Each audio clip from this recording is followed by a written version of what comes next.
नमस्कार दोस्तों, आइए प्रकाश डालते हैं इतिहास के उन सुनहरे पन्नों पर जिन्हें वक्त के साथ साथ धूल और बेईमान इतिहासकारों की काली कलम ने कभी उजागर नहीं होने दिया। आज बात करते हैं हम उस शहादत की, हम बात करते हैं उस बंदा बहादुर की जिन्होंने लाख यातनाओं के बाद भी अपना धर्म बदलना स्वीकार नहीं किया।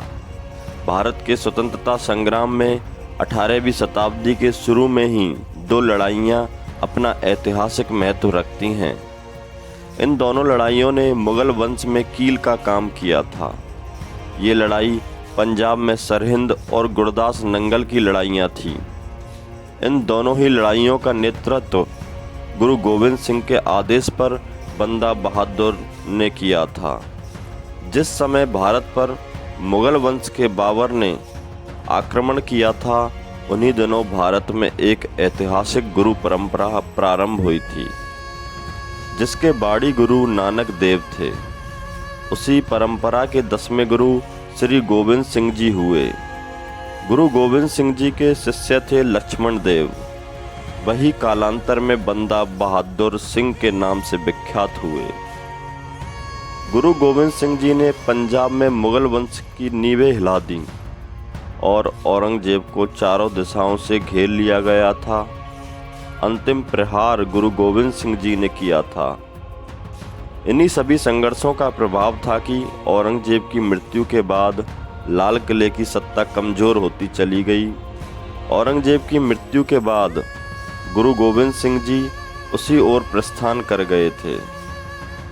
आगे की लड़ाई को जारी रखने के लिए किसी उपयुक्त पात्र की आवश्यकता थी और गुरु गोविंद सिंह जी ने बंदा सिंह बहादुर को चुना। पंजाब में मुगल सत्ता के दो बड़े केंद्र सरहिंद और लाहौर। ये सरहिंद का नवाब वजीर खान बहुत ही जालिम था। उसने गुरु गोविंद सिंह जी के दो अबोध पुत्रों को दीवार में चिनवा दिया था। वह भारतीयों को उनके धर्म बदलवा कर सबसे बड़ा गाजी बन चुका था। इसी समय गुरु गोविंद सिंह जी यात्रा पर नांदेड़ पहुँचे और वहाँ माधो सिंह से मुलाकात हुई और गुरु गोविंद जी ने माधो सिंह को स्वयं मुक्ति के स्थान पर राष्ट्र मुक्ति का मंत्र दे दिया। गुरु गोविंद सिंह जी ने माधो सिंह को दरबार में बुलाया और उसे बंदा बैरागी बना दिया। गुरु गोविंद सिंह जी ने उन्हें पंजाब भेजा जहां राष्ट्र मुक्ति का यज्ञ चल रहा था और बंदा बहादुर को गुरु गोविंद सिंह जी की भविष्यवाणी को सत्य करना था कि मुगल वंश अब ज़्यादा दिन का नहीं है। 1708 के अंत तक माधो दास पूर्ण रूप से बंदा बहादुर बन चुका था और अपनी सेना लेकर सरहिंद की तरफ चल दिया। सरहिंद से 20 किलोमीटर पहले चप्पड़चिड़ी नामक स्थान पर वजीर खान की सेना से मुलाकात हुई और 12 मई 1710 का दिन था। चप्पड़चिड़ी की धरती पर इतिहास रचा गया। 2 दिन लड़ाई चली और इसका अंत नवाब वजीर खान की मौत के साथ हुआ। उसे मरते ही सेना में भगदड़ मच गई। बंदा बहादुर को फतेह हासिल हुई और एक सैनिक वजीर का सिर भाले पर लगाकर हाथी पर बैठ गया और विजयी सेना सरहिंद की तरफ बढ़ चली और वहां पहुंचकर सरहिंद के किले पर बंदा बहादुर का कब्जा हो गया।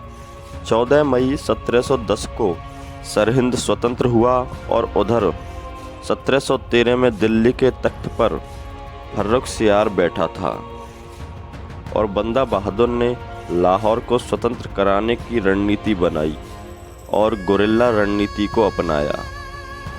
बंदा बहादुर के सैनिक थोड़ी सी संख्या में बाहर निकलते और मुगलों पर धावा बोलकर अंदर चले जाते।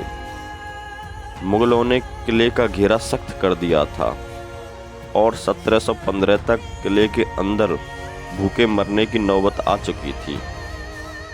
फिर बंदा बहादुर ने किले के दरवाजे को खोल दिया और मुगलों के साथ घमासान युद्ध किया, परंतु इस युद्ध में मुगलों ने 700 सैनिकों को बंदी बना लिया और बहुत सैनिकों को मार डाला। अंत में बंदा सिंह बहादुर को भी बंदी बना लिया गया। और सभी को दिल्ली ले जाया गया और इस्लाम को अपनाने के लिए जोड़ दिया। परंतु बंदा सिंह बहादुर ने और उनके साथियों ने इस्लाम नहीं स्वीकारा और यातनाएं झेलते रहे।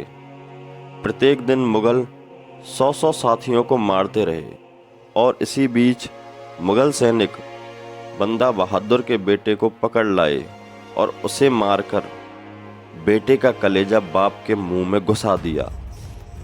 मुगलों ने ऐसी निर्दयता और निर्ममता से हम पर जुल्म किए। फिर बंदा बहादुर की आंखें निकाल ली गईं और शरीर से खाल उतार ली गई। फिर भी उन्होंने इस्लाम नहीं अपनाया तो उनका सिर काट दिया गया। इसी तरह स्वतंत्रता के इतिहास के एक और अध्याय का अंत हो गया। स्वतंत्रता के अध्याय को बीते 300 साल हो गए हैं।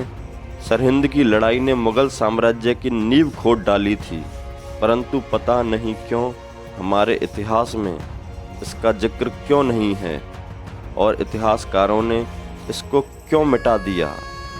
तो दोस्तों, अगर आपको यह वीडियो पसंद आई हो तो वीडियो को लाइक और शेयर करें और हमारे चैनल को सब्सक्राइब जरूर कर लें।